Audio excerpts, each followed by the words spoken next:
नमस्कार, स्वागत है आप सभी का हमारे विशेष कार्यक्रम आज़ादी के अमृत महोत्सव के अंतर्गत। कार्यक्रम है जंगल सत्याग्रह मध्य प्रदेश का।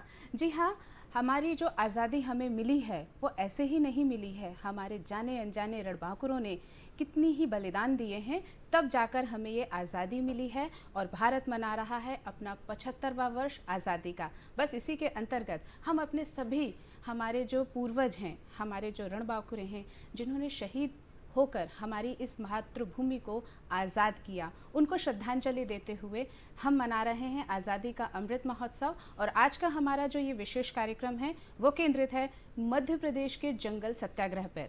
मध्य प्रदेश भारत का दिल कहलाता है। जी हाँ, बिल्कुल वैसे ही जैसे एक शरीर में हमारे दिल की कीमत है, अहम जगह है, ठीक वैसे ही मध्य प्रदेश का भी अपना एक बहुत महत्वपूर्ण इतिहास रहा है।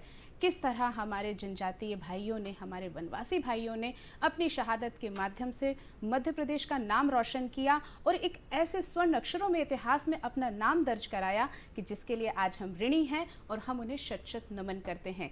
हमने इसी विषय पर चर्चा के लिए आमंत्रित किया है संतोष कुमार वर्मा को, उप संचालक स्वराज संस्थान संचालनालय संस्कृति विभाग मध्य प्रदेश शासन से हैं। बहुत बहुत स्वागत है सर आपका। नमस्कार सर।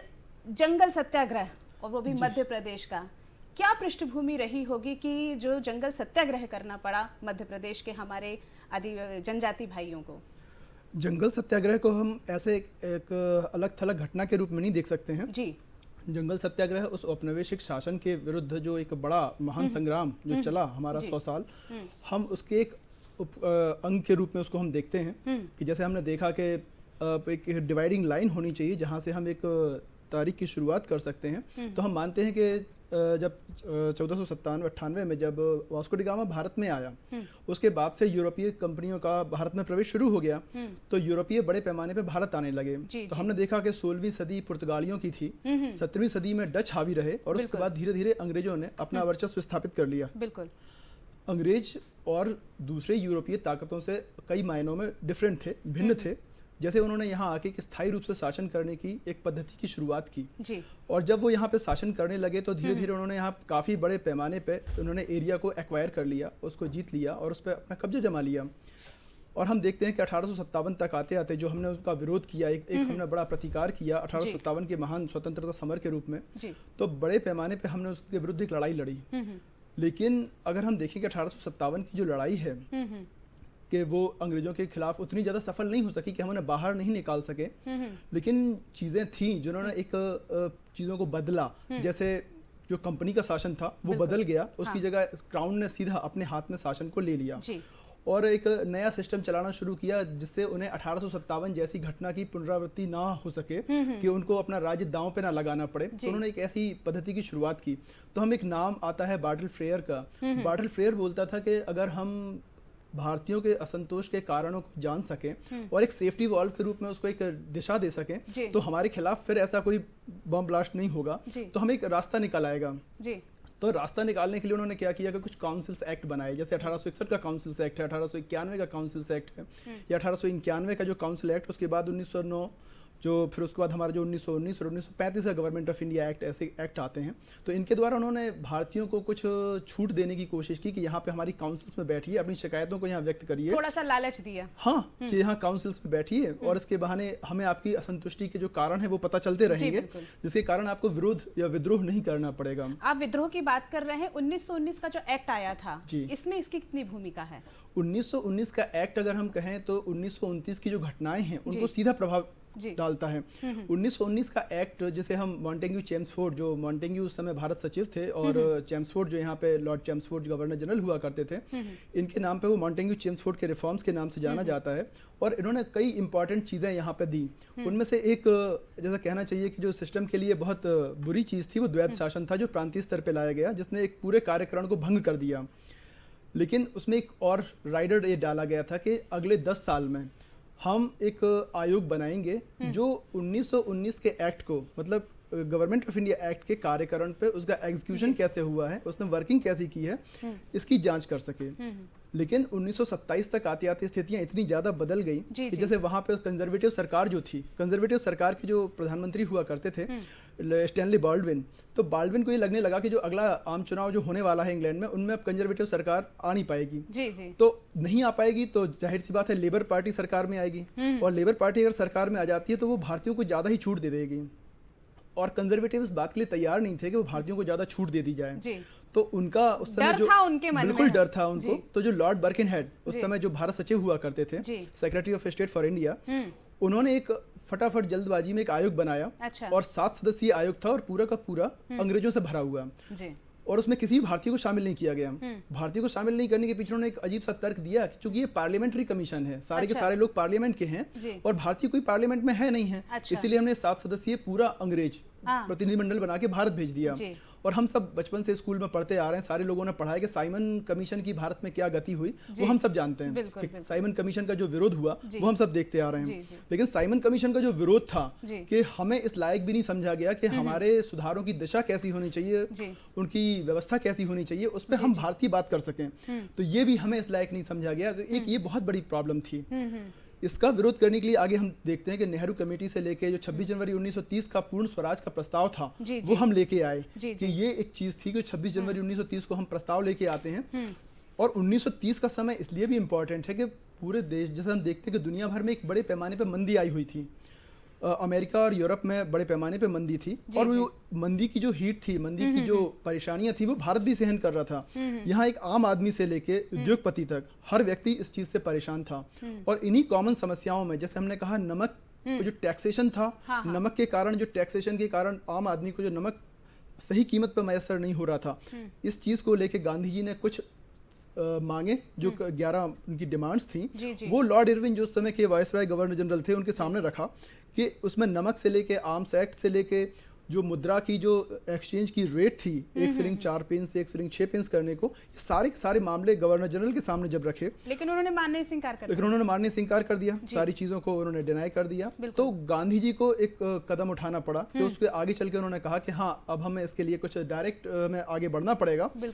तो जो 12 मार्च 1930 को जो उन्होंने दांडी की तरफ प्रस्थान किया साबरमती आश्रम से, वो एक प्रतीक था कि हम वहाँ दांडी पहुंच के मैं नमक कानून तोड़ूंगा। नमक एक एसेंशियल चीज है जो आम आदमी के लिए भी बहुत जरूरी थी। तो उसने पूरे एक शिकायत को, साम्राज्य की प्रति जो हमारी शिकायत थी, उससे पूरे भारत की जनता को जोड़ दिया। कोई भी एक सिंगल व्यक्ति ऐसा नहीं था जिसको नमक से, कर से परेशानी ना हो। तो उन्होंने एक चीज को एकदम से जन के बीच में ला दिया। तो ये नमक का आंदोलन इसलिए बहुत इंपॉर्टेंट हो जाता है। जी। आप कह सकते हैं कि नमक जैसी चीज पे कर लगाया जा रहा था और हमारे देशवासी उस समय नमक कानून का विरोध कर रहे थे, दांडी यात्रा निकाली गई। सर, हम ये जानना चाहेंगे कि इतिहास में देखने और सुनने को मिलता है कि दांडी मार्च तो साबरमती के पास से निकाला गया, ये जंगल सत्याग्रह से कैसे जुड़ता है? इसमें हम अगर इसको जोड़ने की बात करते हैं तो नमक कानून भंग करने वाला है आंदोलन है, वो जंगल कानून भंग करने में कैसे परिवर्तित हुआ? देखिए, नमक एक एसेंशियल गुड थी और हमने देखा कि पूरे वेस्टर्न कोस्ट पे, जैसे साबरमती से दांडी की यात्रा हुई 6 अप्रैल को, दांडी में ये बड़े पैमाने पर नमक कानून भंग किया गया गांधी जी के द्वारा। उसके बाद हमने देखा कि राजा जी साउथ में जाते हैं, विदर्भ में यात्रा करते हैं और नमक कानून तोड़ते हैं। पर जहाँ समुद्र तट नहीं है वहाँ एक ऐसी चीज हो जाती है कि अब क्या कानून तोड़ा जाए, नमक वहां नहीं बना सकते हैं। तो ये तय किया गया कि जो अत्याचारी कानून जहाँ पे है, जो एक आम जनता को परेशान कर रहा है, हमें उस कानून को तोड़ना है। तो यूपी और बिहार, जो उस समय बेसिकली यूनाइटेड प्रोविंस कहे जाते थे, यूनाइटेड प्रोविंस और बिहार में चौकीदारी कर, जो एक इम्पोर्टेंट कर था जिससे बड़े मात्रा में ब्रिटिश सरकार को राजस्व मिलता था, उसका विरोध में बड़े पैमाने पर आंदोलन शुरू हो गया।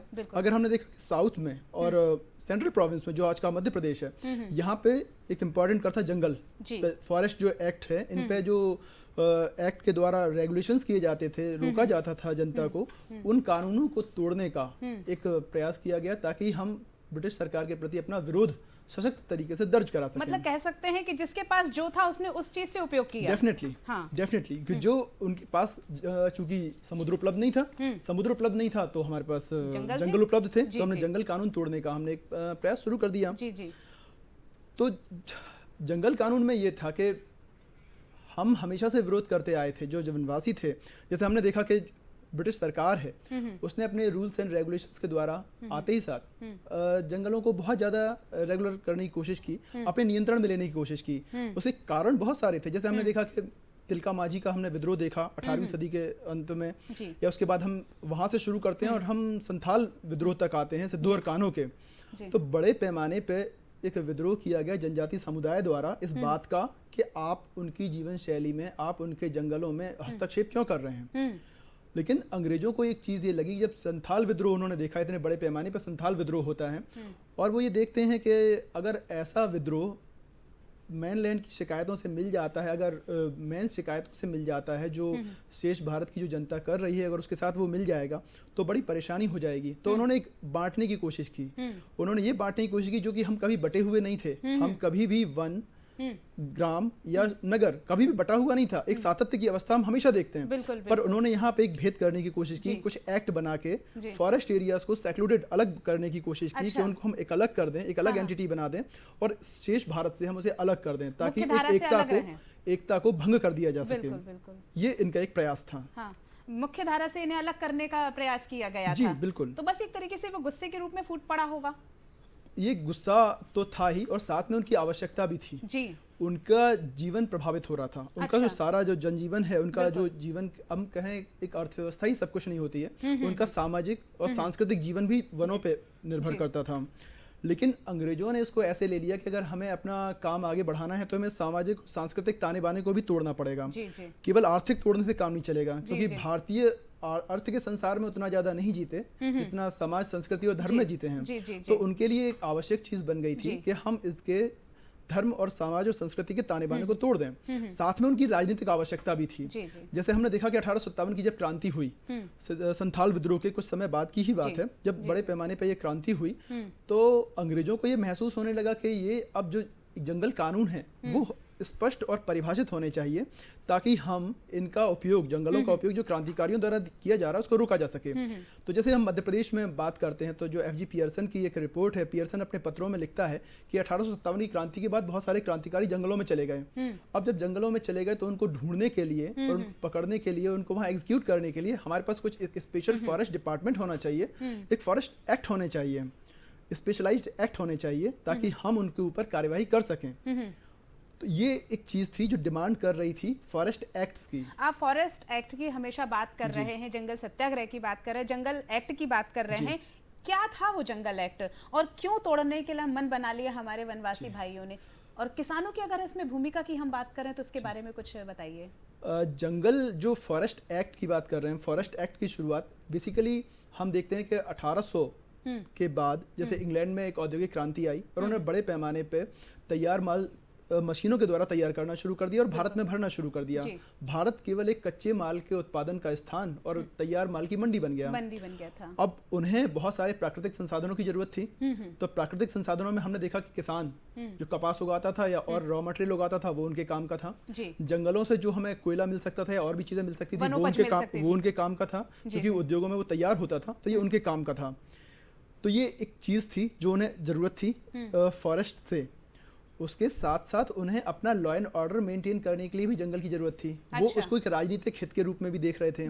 वो ये चाह रहे थे कि जंगल को, जैसे मैंने बताया कि 1855 में जो संथाल विप्लव था उस समय एक चीज आई कि डलहौजी ने एक चार्टर लेके आया फॉरेस्ट के संबंध में। उसने एक चीज कही जिसको बड़ा हास्यास्पद चीज है कि हम कहेंगे वैज्ञानिक तरीके से जंगलों का प्रबंधन। अच्छा। वैज्ञानिक तरीकों से जंगलों के प्रबंधन में उन्होंने क्या किया कि उन्होंने एक तरीके से जंगल पे नियंत्रण स्थापित करना शुरू किया। अच्छा। ये 1855 की बात है, ये डलहौजी के द्वारा है। लेकिन हम आगे चल के जब हम देखते हैं कि जो सागर नर्मदा टेरिटरीज, हम मध्य प्रदेश की बात कर रहे हैं, तो यहाँ जो सागर नर्मदा टेरिटरीज जिसे कहा जाता था, उस सागर नर्मदा टेरिटरीज को सेंट्रल प्रोविंस के साथ मिला के एक बड़े प्रांत में उन्होंने एक फॉरेस्ट का डिपार्टमेंट स्थापित किया। अभी पूरे भारत में फॉरेस्ट का डिपार्टमेंट स्थापित नहीं हुआ है, ये मध्य प्रदेश में लेकिन फॉरेस्ट का डिपार्टमेंट 1860 में स्थापित हो गया।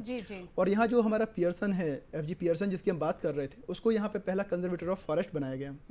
इसके बाद आगे चलकर हमने देखा 1864 में सेम यही डिमांड है, देश की डिमांड, अंग्रेजों की डिमांड यही थी कि जंगलों को नियंत्रण में लाया जाए। तो जंगलों में नियंत्रण लाने के लिए उन्होंने एक भारत भर के लिए एक 1864 में एक फॉरेस्ट डिपार्टमेंट बनाया और एक जर्मन बॉटनिस्ट जो था डीट्रिच ब्रांडिस, उसको यहाँ पे वो एक तरीके से इंस्पेक्टर जनरल ऑफ फॉरेस्ट के रूप में यहाँ पे लेके आए। और ये जो डीट्रिच ब्रांडिस था, यही मास्टरमाइंड था 1865 के जो फॉरेस्ट एक्ट है इसका। क्या था 1865 का एक्ट? 1865 का फॉरेस्ट एक्ट ये कहता है कि जो भी जहाँ वन है, जहाँ जंगल है, जहाँ पेड़ लगे हुए हैं, हम उसको सरकारी घोषित करेंगे, उसको वन घोषित कर देंगे, वन घोषित कर देंगे और वो जगह सरकारी हो जाएगी। अच्छा। और उसका नियंत्रण जो है, जंगल हमारा, जंगल जगह हमारी, आपका है, सब कुछ लेकिन आपका, प्रबंधन हाँ, इनका, सब कुछ जंगल जो रहेगा वो उनका हो जाएगा। अच्छा। और वहाँ पे जो रेगुलेशंस रहेंगे वो उनके ऊपर अधिकार जो है ये ब्रिटिश का हो जाएगा। अच्छा। और उसमें आपकी जो गतिविधियां हैं हम उसको लिमिटेड कर देंगे। अच्छा। वो ऐसा नहीं कि जो है फ्री फ्लोइंग, जो हम हजारों सालों से हम जो जंगलों का यूज करते आ रहे थे, अब नहीं कर सकेंगे आप, वो आपका लिमिटेड कर दिया। 1878 में एक अगला फॉरेस्ट एक्ट आया। 1878 के अगले फॉरेस्ट एक्ट में उन्होंने क्या किया कि एक चीज और जोड़ी, जिसे हम कहते हैं बंजर भूमि। हमारे यहाँ एक परंपरा रही है कि जगह छोड़ दी जाती थी, आगे चल के उसमें खेती करते थे। जी जी। उन्होंने कहा कि जो बंजर भूमि है, जिसको उन्होंने एक नाम दिया वेस्टलैंड का, तो वेस्टलैंड को भी उन्होंने मान लिया कि ये भी वन के अंतर्गत आती है, उसको वैसे ही ट्रीट किया जाएगा जैसे सरकारी भूमि है। अच्छा। और उसको वन की तरह ट्रीट किया जाएगा, उस पर भी अधिकार अब हो गया सरकार का। ठीक है। इसके साथ साथ उन्होंने आपको लिमिट किया, आरक्षित और संरक्षित वन बना के, और आपकी गतिविधियों को वहां पे उन्होंने सीमित कर दिया कि अब जो सुविधाएं मिल रही हैं वो हैं जो आपको दी जा सकती हैं रेगुलेशंस के तहत, पर आपके अधिकारों को टोटली नकार दिया गया। अब अधिकार नहीं है, केवल सुविधा मिलेगी, केवल अधिकार कुछ सुविधाएं मिलेंगी, वो भी रेगुलेशंस के साथ। अच्छा। अब अधिकारों को नकार दिया गया। तो एक तरीके से जो वन थे पूरी तरह से राज्य के नियंत्रण में आ गए। और एक स्पष्ट प्रावधान किया गया कि अगर आप इन फॉरेस्ट एक्ट का उल्लंघन करते हैं तो इसके लिए दांडिक विधान बनाए गए और अच्छा। आपको कारावास और उसके साथ जुर्माना, अच्छा। इन दोनों से आपको दंडित किया जा सकता है। तो मतलब एक तरीके से कह सकते हैं कि हमारे ही घर से, हमारी ही जमीन से बेदखल कर दिया गया था। तो ये जो 1878 का कानून था, ये बहुत ही ज्यादा अत्याचारी किस्म का था। लेकिन इससे भी ज्यादा आगे बढ़ के जो आया वो 1927 का जो हमारा फॉरेस्ट एक्ट है वो था, इससे भी आगे बढ़ के। तो 1927 का जो फॉरेस्ट एक्ट है वो सीधे तरह से हमारे जंगल सत्याग्रह से जुड़ा हुआ है। कि जंगल सत्याग्रह के लिए जो हमें फ्यूल मिलता है, जो जनता भड़कती है, उसका मेन कारण 1927 का एक्ट है। इसने दांडिक विधानों को और ज्यादा कड़ा किया। अच्छा। पहले की तुलना में जो रेगुलेशंस 1878 के द्वारा लाए गए थे, उन रेगुलेशंस को और भी ज्यादा टाइट किया गया और इतना कड़ा किया गया कि जो वनों में एक स्थान से दूसरे स्थान पर जो आवाजाही थी उस पर निगरानी की गई, उसको रेगुलेट किया गया।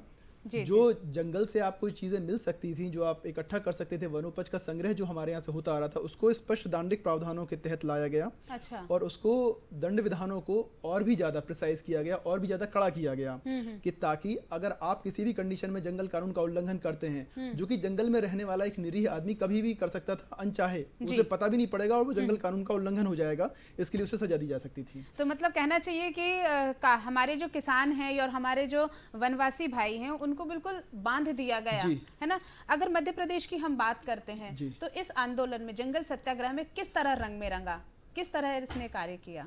बेसिकली जो हम बात कर रहे हैं कि जो मध्य प्रदेश में जंगल सत्याग्रह का जो महत्वपूर्ण जगह थी, जहां पर जंगल सत्याग्रह बड़े पैमाने पर हुआ, वो क्षेत्र था जो 1818 में जब तीसरा आंग्ल मराठा युद्ध हुआ और उसमें मराठे पराजित हो गए, तो एक तरीके से मराठा परिसंघ बिखर गया क्योंकि पेशवा को निर्वासित कर दिया गया, पेशवा पद को खत्म कर दिया गया। तो जो मराठों से अर्जित क्षेत्र था, जिसे अंग्रेजों ने एक नाम दिया सागर नर्मदा टेरिटरीज, तो सागर नर्मदा टेरिटरीज ही वो क्षेत्र है जहां बड़े पैमाने पे जो जंगल सत्याग्रह वैसी गतिविधियां हुई। भारत मध्य प्रदेश का ईस्टर्न क्षेत्र, सेंट्रल और ईस्टर्न क्षेत्र, तो ये एक इम्पोर्टेंट क्षेत्र था जहां पे ये एक्टिविटीज हुई। अब सागर नर्मदा टेरिटरीज का इलाका जैसे हम बात कर रहे हैं कि जिसको अंग्रेजों ने अपने कागजों में लिखा है हाईलैंड्स ऑफ सेंट्रल इंडिया। अच्छा। तो ये highlands of central India he main activity का सेंटर बना।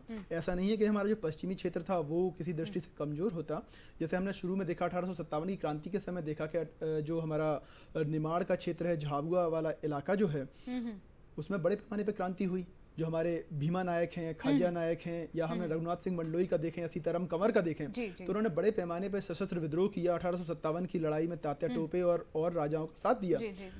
लेकिन जो जंगल सत्याग्रह आ रहा है, जंगल सत्याग्रह का मुख्य इलाका जो है हमारा पूर्वी मध्य प्रदेश की तरफ आता है और मुख्यतः ये एक शांतिपूर्ण आंदोलन के रूप में था, जहां कुछ हमें हिंसक घटनाओं की जानकारी मिल जाती है, वो भी तब जब अंग्रेजों द्वारा अत्याचार बहुत ज्यादा बढ़ जाता है, जैसे कि आगे चल के हम और देखेंगे। जी। आपने जबलपुर के शंकर शाह का हम बलिदान नहीं भुला सकते हैं। जबलपुर के शंकर शाह, रघुनाथ शाह का जैसे हमने आंदोलन में योगदान देखा, 1857 की क्रांति में उनकी भूमिका बहुत महत्वपूर्ण थी। रानी अवंतीबाई के साथ मिलकर उन्होंने क्रांति की शुरुआत, एक तरीके से अगर हम कहें मध्य प्रदेश में क्रांति की शुरुआत करने वाले शंकरशाह रघुनाथ शाह थे। इसके बाद हम देखते हैं कि 1889 में तांत्या भील की शहादत हुई। तांत्या भील ने काफ़ी बड़े पैमाने पर वन क्षेत्र में, जैसे उनका तो क्षेत्र दोनों रहे, उन्होंने का कार्य क्षेत्र पश्चिमी मध्य भारत में रहा और उनकी शहादत जो है वो जबलपुर में होती है। तो ये एक इम्पॉर्टेंट चीज़ है। तो ये जनजातीय जो विद्रोह थे ये लगातार होते रहे और 1930 की प्रेरणा कहीं ना कहीं जो जनजातियों ने अपने हाथों में लिया, ये एक लंबी परंपरा है जो पूरे भारत में भी है और मध्य प्रदेश में भी है। तो हमें सारी जगह से दिखाई देती है। बिल्कुल, मध्य प्रदेश का गौरवशाली इतिहास रहा है और हमारे जनजाति और हमारे जो वनवासी भाई हैं इन्होंने बहुत एक अच्छा आदर्श प्रस्तुत किया। जंगल सत्याग्रह की हम बात कर रहे हैं, मध्य प्रदेश जंगल सत्याग्रह की बात कर रहे हैं, इसका प्रभाव किन क्षेत्रों में ज्यादा था? कौन से क्षेत्र थे जिन्होंने अग्रणी भूमिका निभाई? मध्य प्रदेश में जो बेसिकली आज भी हम देखते हैं कि मध्य प्रदेश का बहुत बड़ा हिस्सा वनों से ढका हुआ है। बिल्कुल। मध्य प्रदेश का पश्चिमी और पूर्वी क्षेत्र दोनों में वन बड़े पैमाने पे पाए जाते थे। लेकिन जैसा मैंने बताया कि अगर जंगल सत्याग्रह की हम बात करें तो इसका जो मुख्य क्षेत्र था वो पूर्वी मध्य प्रदेश की तरफ आएगा। जैसे हम सतपुड़ा की पहाड़ियों में देखते हैं तो होशंगाबाद से लेके बैतूल, छिंदवाड़ा या शहडोल और मंडला, ये इस आंदोलन के लिए बहुत महत्वपूर्ण जगह थी, जहाँ पे इस आंदोलन ने सबसे ज्यादा जोर पकड़ा। तो आपने ये तो जोर की बात बताई और क्षेत्रों की बात बताई, बैतूल और घोड़ा डोंगरी का सत्याग्रह बिल्कुल हम नहीं भूल सकते हैं, इसके बारे में थोड़ा सा हमारे दर्शकों को बताएं। 1927 का जो एक्ट था, फॉरेस्ट एक्ट 1927 था, जैसा कि मैंने बताया कि बहुत ज़्यादा क्रूअल एक्ट था, जिसके द्वारा जो जनजातियाँ थी, जो वनवासी थे, उनके अधिकार बहुत ज़्यादा डैमेज किए गए, उनसे छीन लिए गए और जो उनका मूल था, जंगल के साथ उनका जुड़ाव जो था वो भंग करने की कोशिश की गई। अगर केवल आर्थिक समस्या होती तो एक अलग बात थी। यहाँ आर्थिक के साथ साथ जैसे मैंने कहा कि हम धर्म के और संस्कृति के संसार में जीने वाले लोग हैं, तो जब ये जुड़ाव तोड़ने की कोशिश की गई तब जनजातियों के साथ जो होना था कि उनको एक असंतुष्टि उनके अंदर आनी थी, तो वो जो महसूस कर पा रहे थे वो एक इम्पॉर्टेंट चीज़ थी जो बैतूल से लेके हम जिस इलाके की बात कर रहे हैं, यहाँ पे जो जंगल सत्याग्रह की प्रेरणा बनी। हम बात कर रहे हैं कि बैतूल जो है वो बैतूल एक तरीके से एपिसेंटर हम मान सकते हैं कि इस आंदोलन का एक मुख्य केंद्र रहा। तो बैतूल में आंदोलन हुआ और एक तरीके से जो हमारे स्वाधीनता संग्राम सेनानी थे दीपचंद गोठी, उन्होंने एक बड़े पैमाने पे आंदोलन शुरू किया और करीब 5000 बताया जाता है संख्या के उन्होंने गोंड और कोरकू आदिवासियों के जो जनजातियों के साथ मिलकर उन्होंने बड़े पैमाने पे एक मार्च निकाला और एक तय किया गया कि अगस्त के महीने में उन्होंने अगस्त 1930 में सरकारी जंगल से घास काट के उन्होंने जंगल कानून तोड़ा। चिखलार वाला क्या मामला था? वो चिखलार के जब दीपचंद गोठी और उनके जो साथी थे वो चिखलार के जंगलों में गए और उन्होंने वहाँ घास काटी और उनको वहाँ पकड़ लिया गया कि जो घास काटना भी, घास काटना, जानवर चराना, ये भी गंभीर किस्म के हीनियस क्राइम थे और इनके लिए आपको सजा हो सकती थी। तो दीपचंद गोठी जी को उन्होंने सजा सुना दी और वो उन्हें जेल भेज दिया गया। चिखलार में हुआ, चिखलार में जनजाति समुदाय बहुत जोर से जुड़ा हुआ था।